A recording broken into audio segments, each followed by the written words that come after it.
Lahat tayo nagsisimula sa wala. May mga araw na tinatawanan ka pa, kesyo, ambisyoso, kesyo, masyado kang seryoso sa buhay. Pero di mo sila sinagot.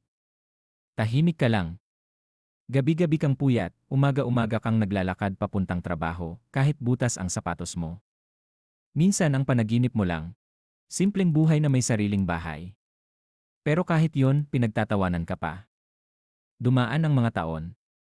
Natutunan mong mag-ipon, magtiis, at matuto. Unti-unti kang umaangat. Pero napapansin mo, habang ikaw ay paakyat, unti-unti ring umiiba ang trato sa'yo ng mga dating kaibigan. Di mo naman sila iniwan, pero bakit parang sila na ang lumayo? Nag-post ka lang ng bago mong motor. Tahimik ka lang sa social media, biglang may chismis, nagbago na yan, mayabang na raw.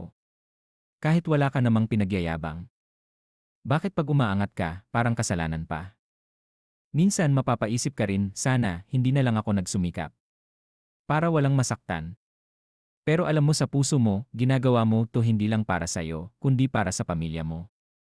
Hindi ko kailangan ng approval. Basta alam ko, walang natapakan, walang tinapakan. Sa lahat ng tahimik lang na umaangat. Saludo kami sa'yo. Hindi madali pero di ka sumuko. Hindi mayabang ang taong may pangarap. Mas mayabang pa nga yung wala ng ambag pero maingay sa iba. Kaya kung ikaw to, huwag kang mahiya. Yung ambag mo, malaki man o maliit, ikaw lang ang may alam ng pinaghirapan mo.